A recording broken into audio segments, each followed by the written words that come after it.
Let's talk about that Mando season finale, though if you ask me, it felt more like a serious finale, but we'll get to that later. While it wasn't my favorite episode, it was fun, it was action-packed, and I think that Rick Famuyiwa did a fantastic job capturing the essence of Star Wars, making it feel cinematic, yet having his own flavor on it. It felt new, it felt fresh, but it very much felt Star Wars. That being said, there was a lot of sliding. Did anyone else notice that?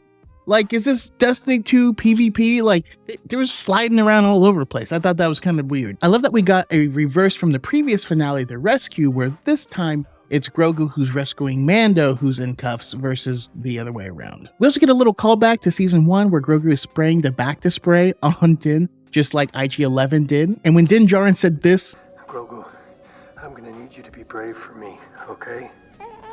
My heart melted a little bit. I thought it was really cool that the TIE interceptors hang like bats, and the way that they launch was just really visually appealing. Even though you're supposed to like climb in the top, and the way that they hung makes it seem like it'd be super inconvenient to try and get in, and even more inconvenient to try and park. But whatever, I'm not mad at them. There's something funny about them sneaking around the base and Grogu is a little green dot, like someone intentionally did that. I always wondered, who are these bad guys' graphic designers? Because, like, those guys are on point. I love the evolution of Din Djarin's character, especially when it comes to how he treats droids, which I guess is kind of a mixed bag considering his son is currently piloting the corpse of an old friend. But he does refer to R5 as little buddy, and it seemingly has fully warmed up and is fully accepting of droids now. I'd like to take a brief moment to offer my sincere apology to Axe Wolves. I thought you were a traitor. I thought he was going to turn his back on everyone. I was wrong. You're ride or die. You're ready to ride that cruiser as far as it goes. Good on you. Turns out the actual spies were just a shadow council in the previous episode and nothing more. We got the scene with the ray shields, which harkens back to the Phantom Menace. Also giving John Wick vibes, but it seems like a weird security thing, you know? Like you could literally have like 2 guys with E-webs at the end of the hallway and it would probably be more beneficial, but you know, I'm not on that design team, so it's all good. We also got introduced to Moff Gideon's clones, which I did not want. Hard pass. When he opened his eyes, no, absolutely not. The clones still have interesting implications on the future of Star Wars, as well as the difference between the Mandalorians and the Imperial culture. We know that Palpatine's clones from The Rise of Skywalker were strand casts, meaning it was partially Palpatine's DNA with other things that were also included. And it really seems like Dr. Pershing was the person who invented this technology. Because they were so separated and so split off and competitive against each other, it really makes it seem like had the Empire been working together, they actually would have solved the problem and would have been able to bring Palpatine back in full. But that's not something they would ever do because they don't ever want to work together.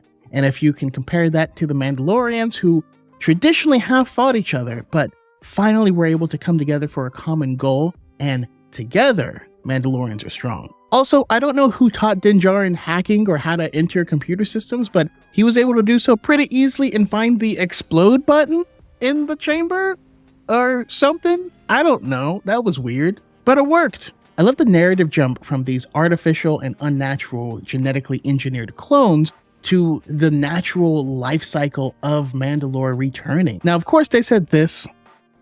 Life persists. But we all know what they wanted to say was this. Life finds a way. Then we get the thing we've all been waiting for, a straight up Mando fight. And I gotta say, I'm loving the Armorer more and more every time I see her because she's just a freaking badass. Seeing her wail on people with a hammer while flying around on a jetpack is probably one of the most cathartic things I've seen in Star Wars. Something else I thought was a little funny was that the Praetorian guards just turn and go after Grogu. Like, they forget that they were fighting Din Djarin in the first place and are just like, get that baby! I know I made fun of the sliding earlier, but watching Bo slide across the platform, turn around and shoot her knee rockets was pretty cool. At some point, we just gotta ask, why are they using flamethrowers on other Mandalorians? Like, it does nothing. I get why they did it against the Jedi. You can't deflect anything. Same thing with using slug throwers, but like, against Mandalorians with Mandalorian armor, the flamethrowers aren't doing much. Alright, Gideon's collapsible spear was pretty cool. It was as if Phasma's Quicksilver spear and the Magna Guard's Electro staffs had a baby. I did enjoy seeing the Praetorian guards get what they had coming to them. I mean, for 3 trained, like, assassins who are struggling to murder a baby, They got what was coming. Also, underrated use of the Force, just moving people's weapons away from them before they can reach them. Moff Gideon destroys the Darksaber, which I freaking loved this moment. I thought this was a great thing because this symbol of leadership among the Mandalorians has been a curse to them for all of these many years. But the thing that pissed me off was what he said next. Mandalorians are weak once they lose their trinkets. So they're nothing without their trinkets? Says the dude in the power suit trying to be a Mandalorian? Come on, man. What is he without his trinkets? Of course, we got some more sliding action. Even Grogu got involved, but the framing of this scene is quite beautiful. I loved the way he captures the fire. This is a throwback to season 1. This is the first time that, we saw Grogu do this, but it's also reminiscent of Kanan in Rebels. Albeit Grogu was a little bit more successful, but he was dealing with a much smaller and less lethal explosion. We got new Mando lore. Well, we've always kind of known this lore, but it was just kind of solidified here. When you become a Mandalorian apprentice, you are no longer a foundling. Hopefully this shuts people up, because in Boba Fett's armor, it says that Jango was still a foundling, meaning he never became an apprentice and never actually became a Mandalorian. I've seen some complaints that the Mythosaur plot didn't really go anywhere, but I disagree. I believe that the Mythosaur plot is more of a myth. Is the legend. The waking and returning of the Mythosaur is symbolic of the Mandalorian people themselves. Now, I know I was not the only person confused by this, but Din is the surname? He's Din Grogu?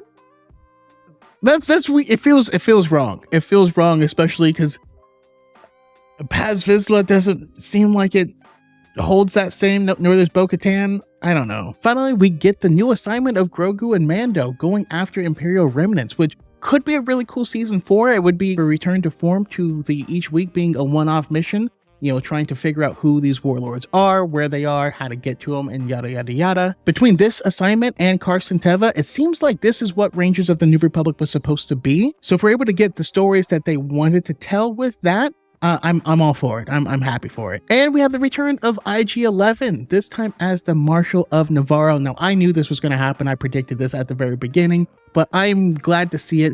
Their new Marshal has way more acting range than the previous one. Then, of course, Din Djarin and Grogu. The Djarin and Grogu. I don't know. The Dins.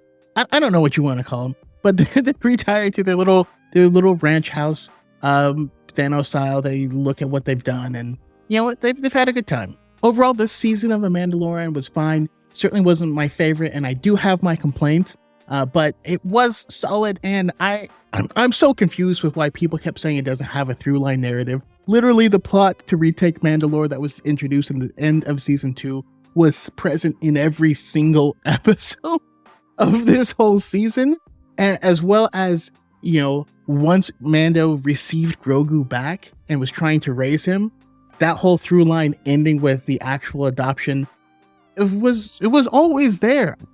That part confuses me. The finale was solid and fun, although it was a bit safe and lacking in depth, but I get my depth from Andor, so I'm okay with that part. If they ended the show here, I'd be happy with that. We were able to wrap up pretty much all the narrative threads that had been previously established, and the ones that remain are things that are likely bigger than this particular story. The corruption or, the bad actors that are playing their role within the New Republic. We know that doesn't ever get resolved. But yeah, those are my thoughts. Let me know what you guys think in the comments. Like, share, subscribe, and do all the things. I appreciate you, and we out.